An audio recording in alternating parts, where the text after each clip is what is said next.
In the year 65, ain't gonna need no... Hey rebels and music archaeologists, welcome to WoodsRock, where we don't just scratch the surface of the classics, we dig for the untold stories and the raw DNA of rock and roll. Today, we're time traveling back to the 1960s, but we're skipping the Beatles and Stones. Instead, we're uncovering the 14 one-hit wonders that didn't just appear on the charts. They ambushed them, left an indelible mark, and then vanished, forever freezing a moment of revolutionary sound in time. These aren't just songs, they are cultural artifacts. So plug in your headphones and let's uncover the secrets behind the 14 one-hit wonders that truly rocked the 60s.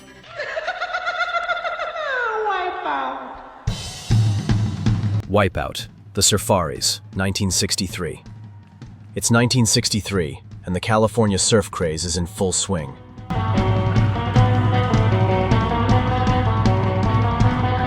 Picture yourself on a sunlit beach, waves crashing, when suddenly Wipeout roars in like a tidal wave of pure adrenaline. That explosive drum solo, born from drummer Ron Wilson's high school pep rally riff, wasn't just a beat, it was a revelation.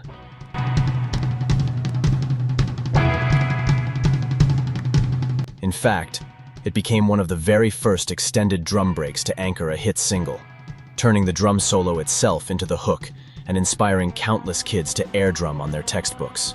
And then there's that unforgettable laugh, a manic burst of chaos, born from a studio prank where someone smashed a surfboard just for effect. The Surfaris, a group of teenagers from Glendora, California, had no idea they'd just created a permanent fixture in both pop culture and music education. Wipeout shot to number 2 on the Billboard Hot 100, covered by everyone from the Ventures to the Beach Boys, and etched itself into the DNA of surf rock. The Surfaris never rode another wave this massive, but with Wipeout, they captured the eternal sound of youth, freedom, and summer in just over 2 minutes of vinyl.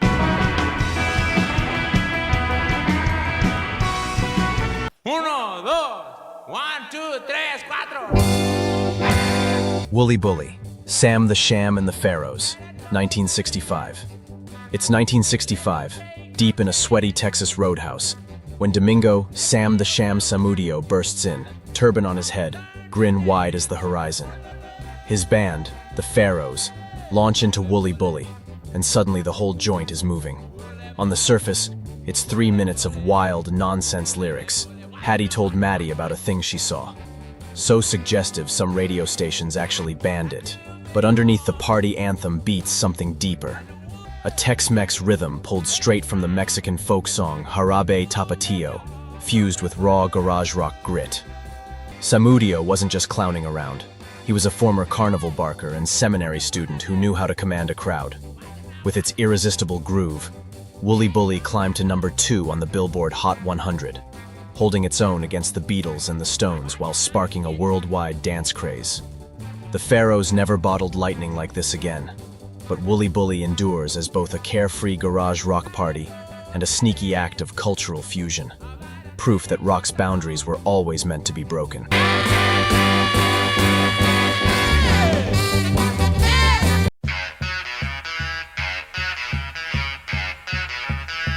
Psychotic reaction.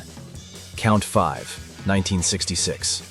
Crank up the distortion and let it slam into your chest like a wave of teenage rebellion. This is Psychotic Reaction. In 1966, 5 kids from San Jose calling themselves Count 5 stormed onto the scene, often dressed in Dracula capes like garage rock vampires. Inspired by the Yardbirds' rave-ups, they stitched together a track that lurches and shifts like a runaway car. The infamous double-time breakdown sounding like youth itself coming unhinged. But beneath the raw garage rock snarl lies something bigger. The blueprint for punk. The snarling vocals. The cape-clad defiance. The sheer noise. It was a total rejection of polish and professionalism. Oh, little girl, psychotic reaction. Psychotic Reaction wasn't just a number 5 Billboard hit. It was proof that you didn't need studio slickness to capture pure, unfiltered angst. Count 5 burned out quickly, but in their one shot they unknowingly gave birth to punk's attitude. a 5-minute philosophy of noise, chaos, and glorious rebellion.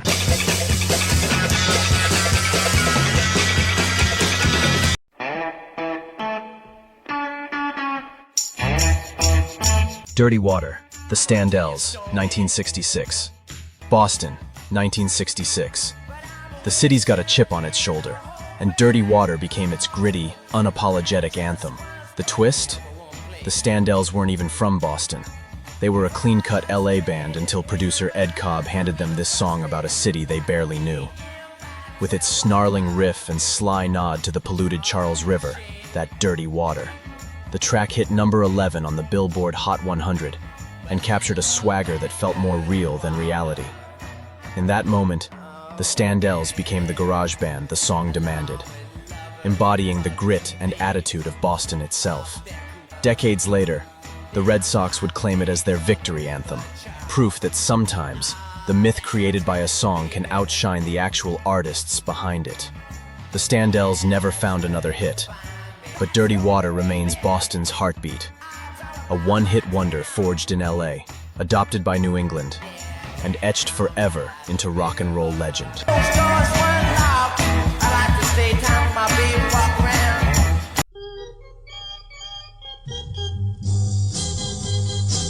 96 Tears, Question Mark and the Mysterians, 1966.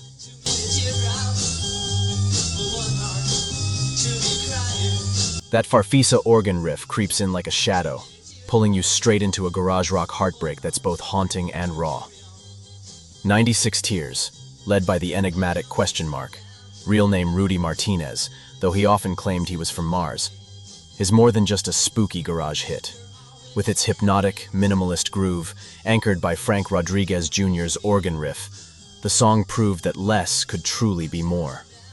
In 1966, it shot to number 1 on the Billboard Hot 100, making Question Mark and the Mysterians as one of the first Latino-led bands to ever top the US charts. A quiet revolution hidden inside a 3-minute garage anthem. Covered by everyone from Aretha Franklin to Iggy Pop, 96 Tears stretched its influence from proto-punk to new wave. The band's aura of mystery faded quickly, but this tear-soaked classic still stands as both a heartbreak anthem and a landmark for Latino artistry and rock and roll.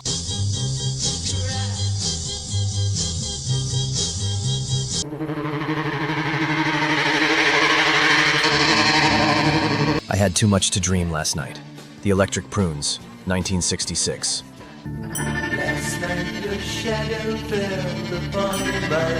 Close your eyes and let that opening guitar feedback drag you into a psychedelic dreamscape. I had too much to dream last night. Feels like a shimmering hallucination, blending lost love and surrealism in a haze of fuzz and reverb.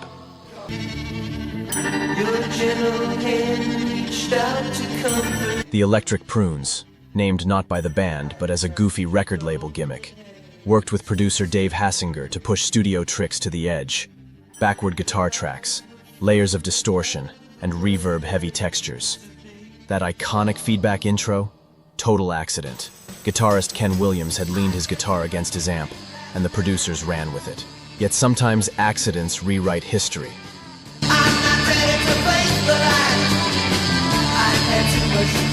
In 1966, this track climbed to number 11 on the Billboard Hot 100, essentially bottling the psychedelic sound before most people even had a name for it. The Prunes never recaptured the magic, but this song remains a portal to the dawn of psychedelia, an illusion that became reality, still shimmering like a dream half a century later. You were so real that I could feel your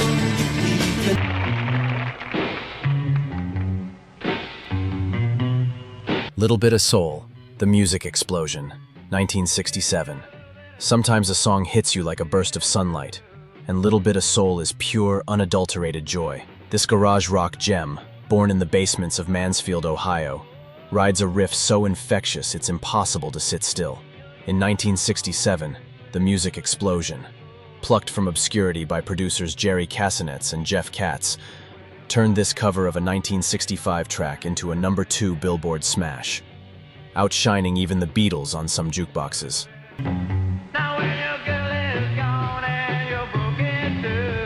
But here's the twist. This wasn't just a scrappy band stumbling into a hit.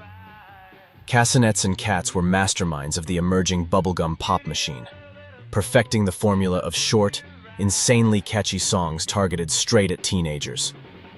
Little Bit of Soul was less about rebellion than about marketing genius, proof that the industry had figured out how to bottle youth culture into 3-minute sugar highs. The music explosion faded quickly, but this song remains a sparkling time capsule, joyful, danceable, and forever radiating happiness.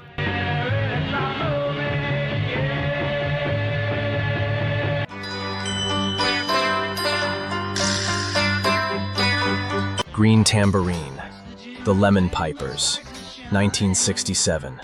Step into a psychedelic carnival where colors sing and tambourines jangle like magic. Green Tambourine is bubblegum pop laced with acid, a #1 Billboard hit that lit up the summer of love in 1967 with sitar flourishes, trippy lyrics, and kaleidoscopic charm. To listeners, it felt like a perfect slice of psychedelic joy. My green tambourine. But behind the shimmer was tension. The Lemon Pipers weren't a pop novelty act. They were a Cincinnati bar band who wanted to be the Byrds, chasing a heavier, more authentic sound. Their label, however, hungry for a slice of the psychedelic bubblegum craze, pushed Green Tambourine onto them. The band resented it, even as it shot them to the top. In the end, their one masterpiece became their cage, a dazzling, chart-topping hit that defined them even as they tried to escape it. Green Tambourine still sparkles, but its story is a reminder that behind some of the era's brightest songs were bands struggling with the cost of compromise.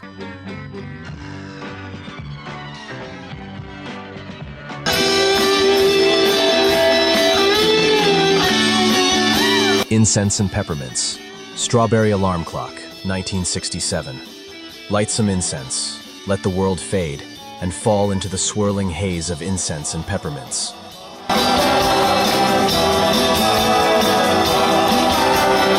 This #1 Billboard hit is pure 1967. Dreamy organ, fuzz guitar, and surreal lyrics that smell like patchouli and revolution.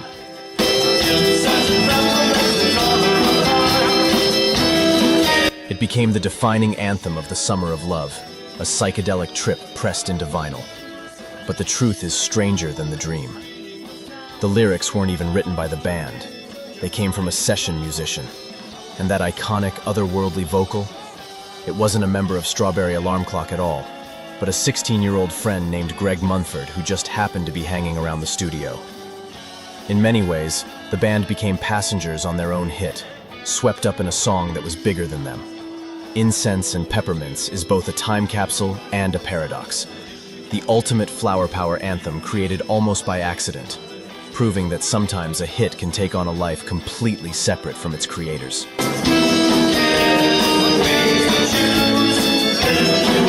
I am the god of hellfire, and I bring you fire! Fire, The Crazy World of Athur Brown, 1968. I am the god of hellfire. With that immortal cry, Athur Brown didn't just sing, he detonated fire into the rock world. I'll see you burn! Driven by a snarling Hammond organ and Brown's operatic howl, the track scorched its way to #1 in the UK and Canada, and #2 in the US in 1968. On stage, he embodied the chaos, wearing a flaming helmet that once nearly torched him alive, creating a spectacle that would inspire generations of shock rockers from Alice Cooper to Kiss to Marilyn Manson. To destroy all you've done! But Fire was more than just a single. It was the centerpiece of The Crazy World of Athur Brown, a full-blown concept album weaving themes of hell, damnation, and redemption. Brown wasn't merely a frontman. He was a performance artist, fusing theater and rock in ways the world hadn't seen before. Love your little world, and your mind, your time. The Crazy World never charted this high again, but Fire endures as both a hit and a vision. The moment rock discovered it could be theater, danger, and pure inferno all at once. To burn you from you. Lord, I got to raise a fuss, Lord, I got to raise a holler. Summertime Blues, Blue Cheer, 1968. Hold on tight, because Blue Cheer didn't just cover Summers, they detonated it. In 1968, this San Francisco power trio took Eddie Cochran's rockabilly staple and turned it into a proto-metal earthquake, with distortion so thick it sounded like the earth itself was splitting. Their amps weren't just loud, they were weaponized, pushing volume and fuzz to a level no one had dared before. The single roared up to number 14 on the Billboard Hot 100, blasting frustration and rebellion straight into the mainstream. But this wasn't just a loud cover. Blue Cheer, named after a brand of LSD, set out to replicate the overwhelming chaos of an acid trip through pure sonic force. In doing so, they stumbled into history.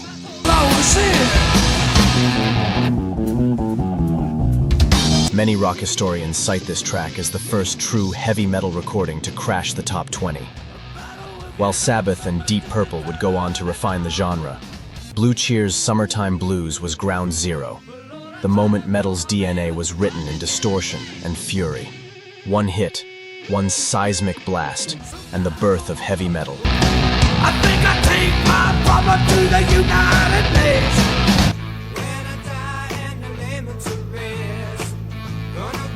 Spirit in the Sky, Norman Greenbaun, 1969. That fuzz-drenched riff isn't just a hook, it's a rocket straight to the heavens.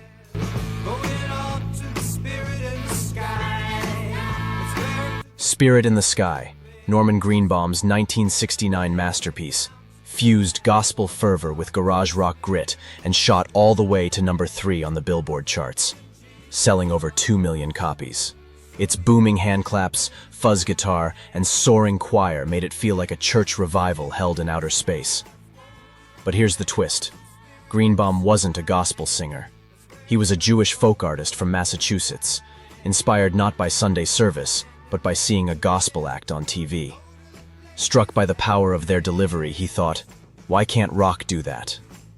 The result was a universal hymn of hope and salvation that crossed boundaries of faith and culture. An outsider's vision that felt utterly authentic to millions. Greenbaun never scored another hit, but Spirit in the Sky lives eternal, a one-hit wonder that became rock's most righteous sermon, blasting faith, fuzz, and joy into the cosmos.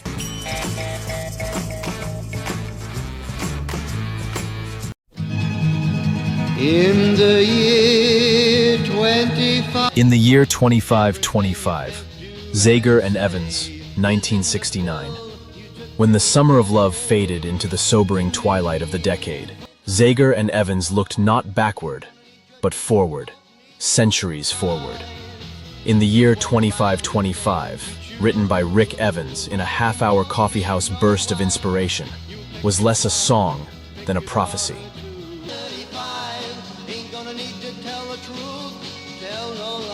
With its stark, hymn-like melody and relentless march through future centuries, it painted a chilling picture of a humanity surrendering to its own technology. Released in 1969, as Woodstock promised peace and love, this track delivered the opposite. A vision of sterile progress and spiritual emptiness. Nobody's gonna look at you in the year. And it struck a nerve. 6 straight weeks at number 1 on the Billboard Hot 100, a feat no other one-hit wonder has matched. The Nebraska duo never cracked the charts again, but they didn't need to. Their one moment captured an entire era's shadow, the creeping doubt beneath the optimism, the fear that the future might not be utopia, but oblivion. In the year 2525 endures as both a time capsule and a warning, an unforgettable one-hit wonder that still sounds like tomorrow's headline.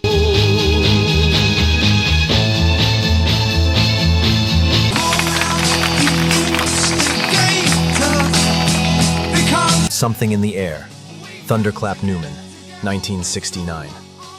The summer of '69 wasn't just Woodstock. It was a world on fire with protests, marches, and voices demanding change. Out of that atmosphere came Something in the Air, a soaring folk psych anthem that felt like a revolution pressed into vinyl. With Speedy Keen's urgent vocals and Jimmy McCulloch's crystalline guitar, It shot to #1 in the UK and became an instant soundtrack to a generation restless for something new. But behind the curtain, the story was stranger. Thunderclap Newman wasn't a struggling band clawing its way to the top. It was a project assembled by Pete Townsend of The Who. He put together his chauffeur, Keen, a teenage guitar prodigy, McCulloch, later of Wings, and an eccentric jazz pianist to record this one lightning-in-a-bottle hit, a studio creation that sounded like a street revolution.